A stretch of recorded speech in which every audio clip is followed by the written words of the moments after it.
Hey, hi, hello. Warframe is an amazing game, no doubt about it. You can mash every genre of the gaming industry, and we have it. What about music? We have it.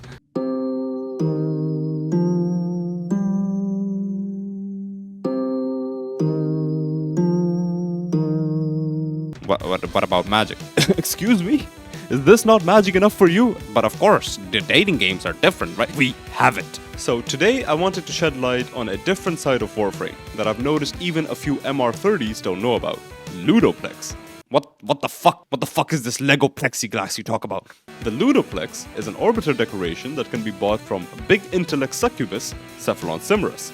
Once acquired, you can place it anywhere you like in your orbiter. And if you hate the game and don't want to play anything other than the Ludoplex, perfect. Now that you have the Ludoplex, all you need are ROMs. ROMs? You mean these ROMs? Yes. But yes!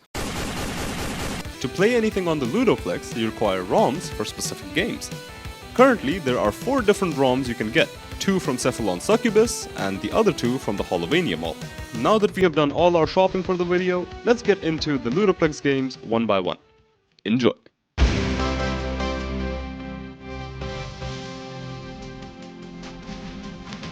Flappy Zephyr is the first of our 5 different Ludoplex games.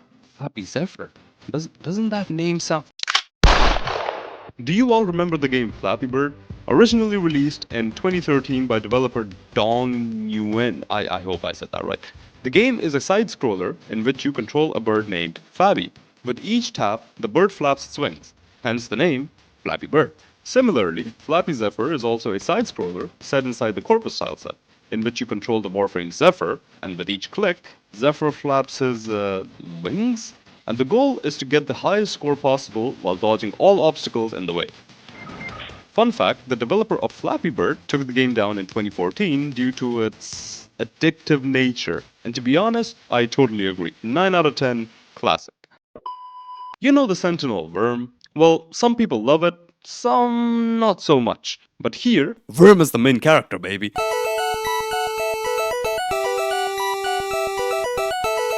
Once again, set in the Corpus tile set, Worm is also a side-scroller minigame like the aforementioned Flappy Zephyr. But instead of flapping through obstacles, you are instead shooting Corpus enemies. Anyway, I started blasting. Bang! Bang! The game mode seems simple, yes, but it has a little more depth to it than you think. When enemies die, they have a chance of dropping 3 different mod types: red, yellow, and blue. Red mods will allow Worm to shoot rockets, upgrading with each red mod acquired. Yellow mods will make Worm shoot punch-through projectiles, hitting multiple enemies, similar to the Lanka. And blue mods will make your original burst laser have a wider spread with more multi-shots. If you haven't noticed already by the name, Wyrmius is inspired by the game Gradius, a side-scroller developed by Konami back in 1985. Holy fuck. Another fun fact, if you can't buy the ROM for Wyrmius due to Cimrus's inflated prices, you can launch the game directly by going to your arsenal, equipping Worm, and pressing the W key. For all you console players, I am sorry, I don't know what the fuck you have to click. 8 out of 10, another classic.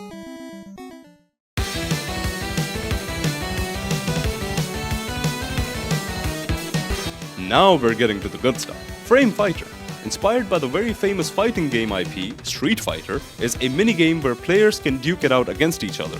Cause who needs Conclave anyways, right? Why are we still here? Just to suffer?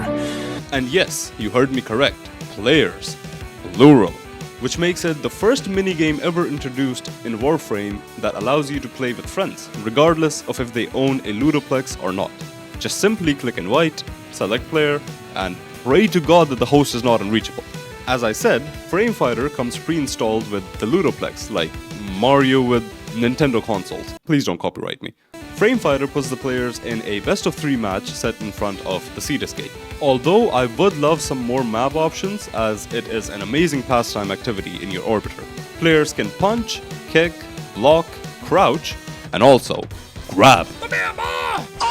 And the best part about it, every Warframe has their own unique special ability, which can be activated when this bar at the bottom gets full. Finish him!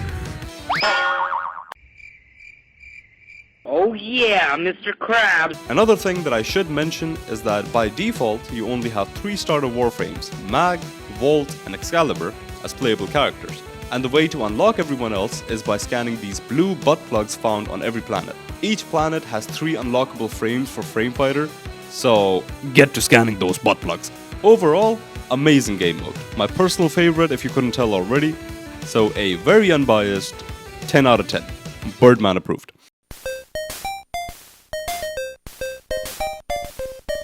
Caliber Chicks 2? Where's the first one?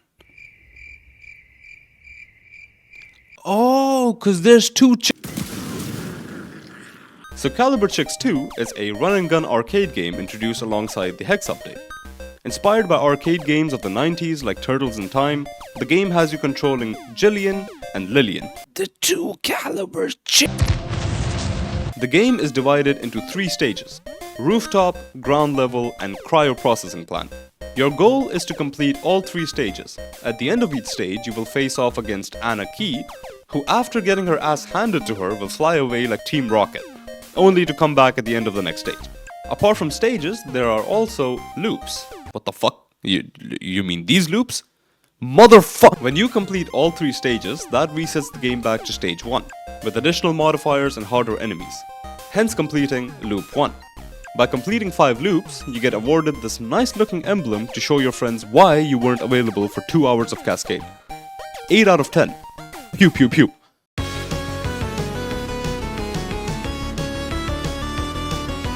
Last but definitely not the least is Ollie's Crash Course.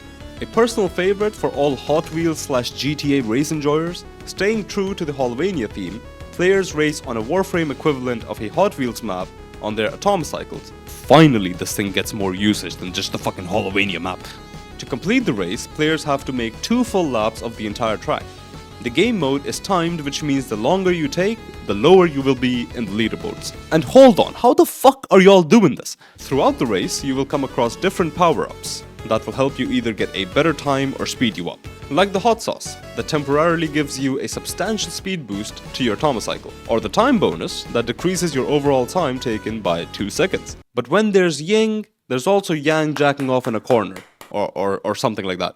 There are obstacles on the track that are trying their best to fuck up your lap times, like the drop target blockers that will add 3 seconds to your overall time. But there are 2 things that would make this game mode 1,000 times more fun. So DEHQ, sit down and take notes. A. More maps. The current map isn't bad by any means, but gets repetitive after a few runs. More maps would bring variety and increase replay value. B. Multiplayer. Why the fuck is this game mode not multiplayer? I can't even imagine how much fun this game mode would be if you had like 4 friends screaming at each other as they race along the tracks. Other than that, very solid minigame with a lot of potential. 8 out of 10. Vroom vroom. With that, we have covered all 5 minigames we have in the game so far. In my opinion, these minigames bring more life into an already stacked game, and would love to see more additions to our lovely Ludoplex. You know, maybe Marie baptizing a swarm of Uriels with her holy water gun or something like that. I don't fucking know, okay? As always, thank you very much for sticking around till the very end. Sorry for being inactive for like almost a month, but let me know what y'all think of the minigames down in the comments below. Subscribe if you haven't already. I'm working on setting channel memberships with like cool perks and badges, whatever the fuck. I'm still new to all of this YouTube stuff, alright? So bear with me here. And as always, I hope to see you guys in the next one in good health, good faith, and good circumstances. Bye bye.